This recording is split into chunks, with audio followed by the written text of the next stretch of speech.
அன்பான சகோதரர்களே, மதிப்பிற்குரிய பெரியோர்களே, இன்றைய இந்த நினைவூட்டலில் நாம் பேசப்போகிற விஷயம் மிகவும் முக்கியமானது.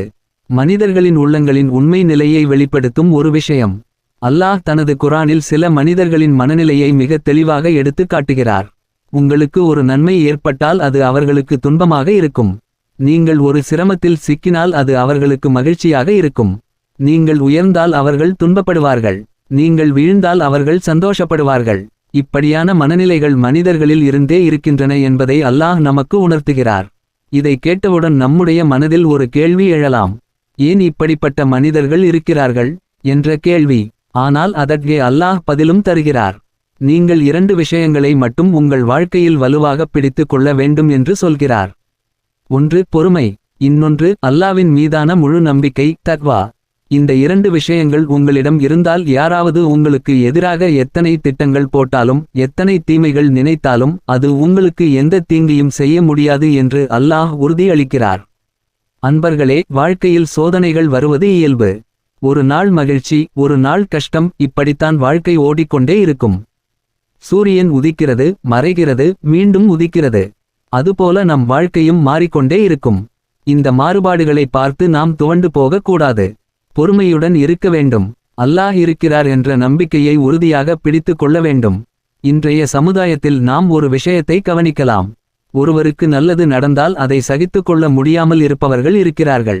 ஒருவருக்கு கஷ்டம் வந்தால் அதை பார்த்து உள்ளுக்குள் மகிழ்பவர்கள் இருக்கிறார்கள். இது மனித இயல்பின் ஒரு பகுதி தான். ஆனால் நாம் அந்த நிலைக்கு போகக்கூடாது. நாம் நல்ல எண்ணம் கொண்டவர்களாக இருக்க வேண்டும். எல்லோருக்கும் நன்மை வேண்டுமென்று நினைக்க வேண்டும். இஸ்லாம் என்ன கற்றுத் தருகிறது?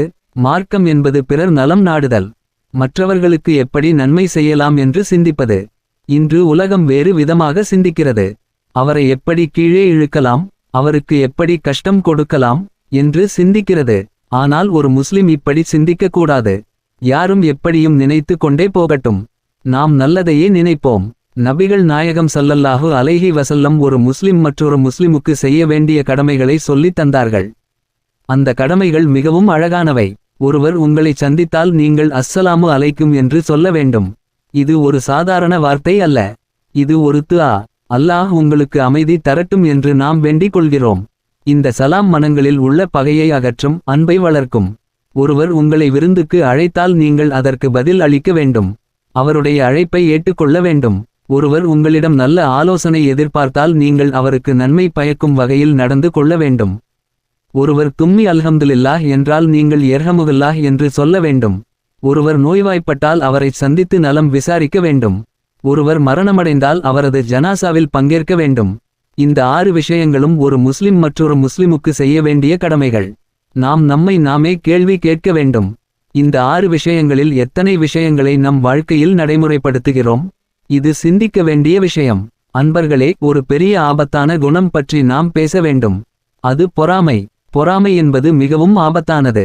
இது சைத்தானின் குணம். ஆதம் அலைஹிஸ்ஸலாம் அவர்களை பார்த்து நான் நெருப்பில் படைக்கப்பட்டவன், அவர் மண்ணில் படைக்கப்பட்டவர் என்று சைத்தான் பெருமை கொண்டான். அந்த பெருமை, அந்த பொறாமை அவனை அழித்துவிட்டது. அவன் சாபிக்கப்பட்டவனாகி விட்டான். நபிகள் நாயகம் ஸல்லல்லாஹு அலைஹி வஸல்லம் சொன்னார்கள், பொறாமை நல்ல செயல்களை எரித்துவிடும். எப்படி நெருப்பு மரத்தை எரித்து சாம்பலாக்குகிறதோ அதுபோல் பொறாமை நம்முடைய அமல்களை அழித்துவிடும். நாம் எவ்வளவு நன்மை செய்திருந்தாலும் இந்த ஒரு குணம் இருந்தால் அது எல்லாவற்றையும் வீணாக்கிவிடும். அதனால் நாம் மிகவும் கவனமாக இருக்க வேண்டும். மற்றவர்களின் முன்னேற்றத்தை பார்த்து மகிழ வேண்டும். அல்லாஹ் அவருக்கு கொடுத்திருக்கிறார், எனக்கும் தருவான் என்று நல்ல எண்ணம் கொள்ள வேண்டும். எனக்கு இல்லையென்றாலும் பரவாயில்லை, அவருக்கும் இருக்கக்கூடாது என்று நினைப்பது மிகவும் தவறான மனநிலை. ஒரு சிறிய கதை உங்களுக்கு நினைவூட்டமாக இருக்கட்டும். ஒருவன், எனக்கு ஒரு கண் போனாலும் பரவாயில்லை, என் நண்பனுக்கு 2 கண் போக வேண்டும் என்று கேட்டான். இது எவ்வளவு மோசமான சிந்தனை என்பதை இது காட்டுகிறது.